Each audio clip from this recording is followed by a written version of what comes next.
Call your sponsor. Call your sponsor. I'm okay with me. Like you're saying, like I have to give myself what I'm wanting for others. And the spitballs was because I felt like that towards myself. I wanted to throw spitballs at myself. I was so interesting. That's not actually really, yeah. So it's like, that's crazy, actually. But the outfit thing, I still experience that I go to Equinox, so I will still like, okay, is this outfit like? But it's different now. I don't think about if people will like it. I would think about if will guys be attracted to me in this. right. So it's changed from different. like well, sure, Theme to flirting. not goals, baby, goal. Yeah. Not gold. Like whichever that's a key to the kingdom, if anything is it, right? So it's just it really has its changed in that effect. But the grocery store thing, like I know that by the way, Greek restaurant, that Greek place, I love Greek restaurants, but it's like going to like a grocery store and trying to like 50 million choices as opposed to like just being able to like go to a smaller grocery store. It's like, like I said, now I've learned how to snowboard being sober. I've gone back to school sober. I would have never have done that. I always wanted to like learn how to snowboard, I learned how to snowboard sober too. Like, and are you good at it? Like, are you good at it? Yeah, I love. Well, yeah, it's been a minute, but I love snowboarding. Love it. It is the craziest thing, and it's like the craziest like passion that I've gotten to develop in sobriety, and I always wanted to do it, so, before I was sober, but I just would never do anything like that. And I was also afraid because I was going to like not make it down the mountain, or else like I would never be able to do it properly. So it's like, I really just feel that nothing, I said this to myself this morning. I was like, we really can achieve anything that we set our mind to, Mm-hmm. And would you have said that to yourself before you got sober? Hell no. It was, now it's like whatever I believe I can achieve, right? Yeah. And how much cocaine can I get from that dealer? And like, who's dealing the drugs? And like, can I get them for the next 3 days to like, I'll sleep with them for the next 3 days. And then I'll like do all these other drugs.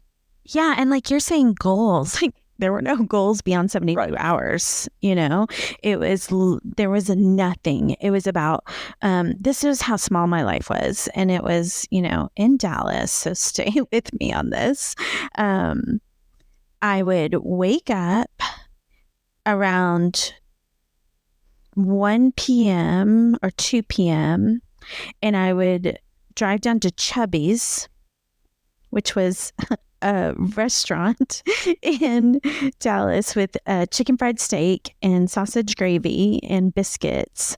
And I would get my to-go order and I would sit in front of the TV and eat it. And then I would go to my 3:00 waitressing job. And then we would be out of there around 1 a.m. and we would go drink. And at 4 a.m. I would maybe go to sleep with whoever or wherever. And then I'd wake up at 1 p.m. And it was ad infinitum. Like there was no there. There was no soul. There was no juice. There was Chubby's. I do like me some good chicken fried steak though. It was good. I mean, it obviously fed a little bit of the soul. Right, exactly. And nobody does sausage like they do down south. So that I get.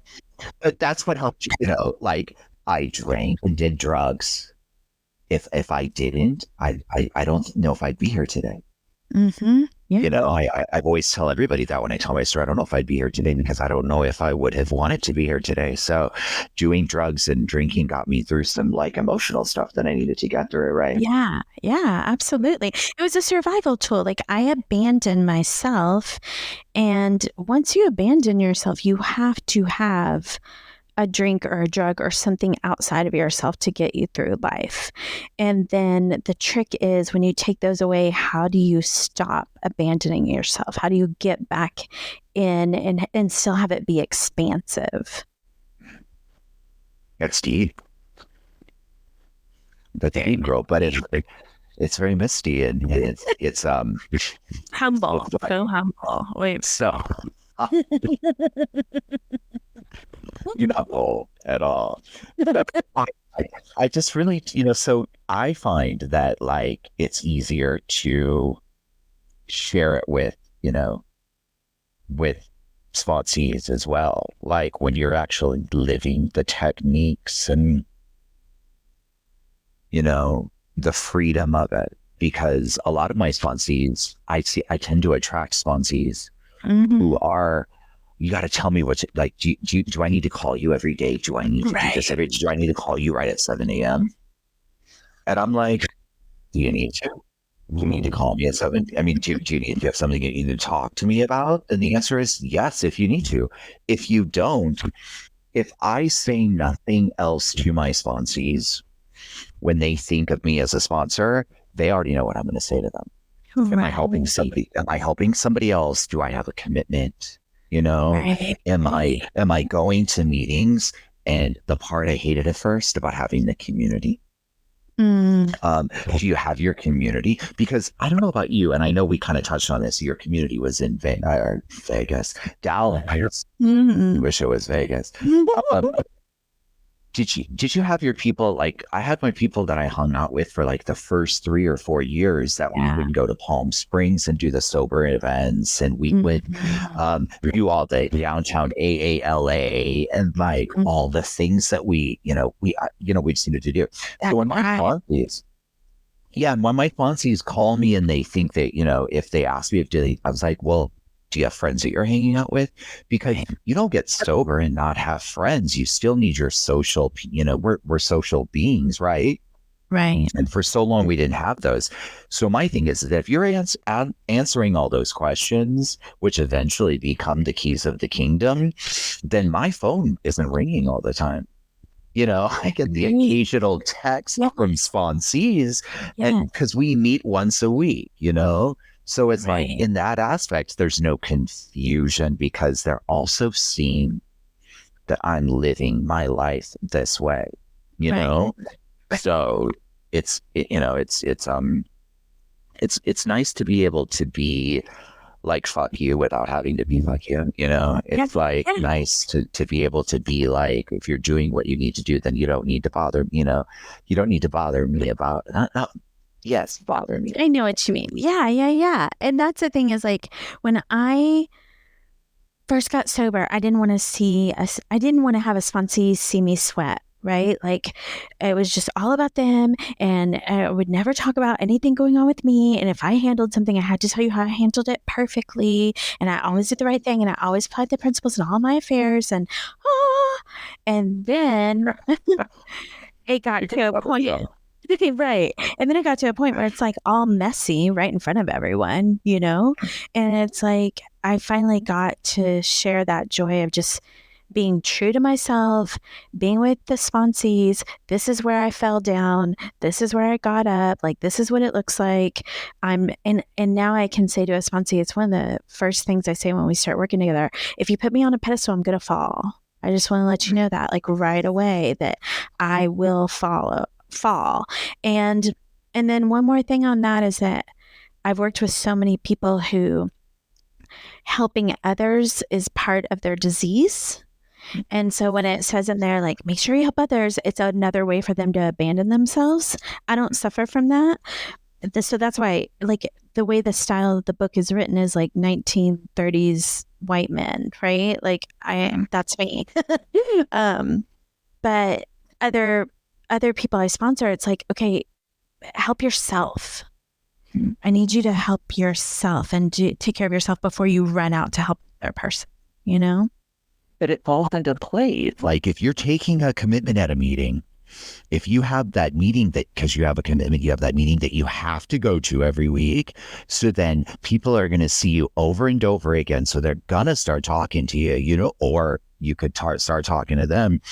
So everything else just falls into place. And, you know, again, these are the type of sponsors I attracted as well. It was like, don't call me for a half an hour, 45 minutes and think I'm going to be listening to something that could easily be solved if you had a commitment at a meeting, you know? And right, if you're making coffee at a meeting and you're there and something comes up, you can bring this shit up to them, you know? Right. So I guess, and take out guess, I am somebody who suffers from codependence, you know, because I'm in ACA. But what has been reprieve from that, and a key of the kingdom from that, is that when somebody is doing what they need to do, because I'm leading by example, they know I'm not being codependent on anybody, you know? Right. So it simplifies it. So a lot of AA has also been like a way for me to develop ways of, you know, I mean, I grew up with a mother who's codependent on my father, and they're, you know, like, inseparable. So it's something that just has simplified that. I don't suffer from that. You know, I don't have that issue with like sponsees. And so, you know, as I am all about fulfilling my obligations to being sober, you know, I'm about, and you know, you hear me say it all the time, I'm about fulfilling my obligations for Mark Christopher's newfound life, you know? Right. And newfound love for Mark Christopher. Yes.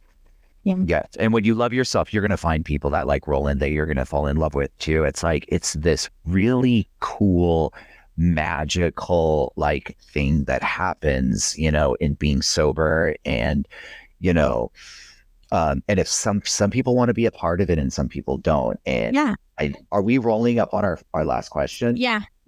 Okay. You want one? Or you want, I'll do it. Got you. Okay. Speaking of codependency, when was your last like glaring codependent moment? Like, what's one that stands out? I know you've heard me tell this story a bit, but this was the codependent moment. It was when I had a boyfriend we'd broken up. Mm-hmm. And how could he? Well, did I break up with him or did he break up with me? He obviously broke up with me because I wouldn't have broke up with him. But he got really sick. And so he called me and said he was really sick. Could he stay the night? And he ended up staying he was in bed for 7 days. And I was just so fucking happy that he was sick. So I could just take care of him. I got it. Is that not like the most codependent? And we started dating. And we didn't even discuss it. We started dating again. Yeah. Yeah. That's what you do, you know? Yeah, I just got to care for you. I got all that. I got to make him. And I was just I was never happier, you know, until now. Yeah. I would never do that. I'd be like, okay, you're sick, but go home. Hilarious. That is hilarious. Well, one that I think of that isn't that recent, but it's popping into my mind is, this is so embarrassing. I remember it's when I moved in with my husband. I mean, he's my baby's daddy, and we're really good friends now. Yeah, we're really good friends now, but we were married for 18 years, and we, you know, met, and, you know, what was I, 27 years old? He was like 25, and he was going to school, and I cook us dinner, and he was late coming home from school, and I call my sponsor, and I'm like, I'm starving. And she's like, eat. And I'm like, but I'm cooking dinner for us and he's not here yet. And she's like, so eat. And I'm like, you don't understand. And I remember just freaking out, like, I am so and there's food right in front of you. Literally, that I prepared that's delicious and I can't eat because he's not here. I couldn't even feed myself. I just fell in love with sitting it. down at the table. I know, right? I know. I just fell in love with it. I'm still hungry. I am just so glad that maybe you got like an appetizer or something since then. But I'm just I look back on that. I was like, I'm so glad that happened. I'm just so glad it happened because it's like, I look at this man now, and who, by the way, would want to be with me today. And I want nothing more than a friendship from that relationship. Same. And we just went out yesterday and we got to go with our son and we all did stuff. Yeah, with Ace. And we went to go see the new Academy of Motion Museum. And we all got to be around, and he literally feels like family to me now. And if I said, let's get back, that's all it would need. But Just like that. yeah, but I'm expansive. I'm too expansive now. I can't fit back in that little box. Crazy though, huh? Isn't it crazy? Like, it's just crazy because what you're attracted to, I'm just not attracted to the same thing at all. I'm just not attracted to it, nor do I attract it like I did before. I just don't attract those type of people. I tell everybody I was like, the quality of man that I attract now is just, it's night and day. I think I'm going to have to go be hot in Cleveland because literally it's like, doors. You're not going anywhere. There was, I had a flat tire a couple of weeks ago. New York. I know. I had a flat tire a couple of weeks ago, and I drive up to the place, and the guy was like, "We're closing," and I was like, "Yeah, but I have a flat tire. Like, you're not going to send me out there." And he was like, "We're closing." Like, he goes, "I can't do a flat tire. It takes 45 minutes. I can't do it in 10 minutes." And I was just like, "What?" And then I go to another place, and they were something. I was like, when I was 22 and had a flat tire, 10 guys would be outside my door, and I didn't even know I had a flat tire yet. Yeah.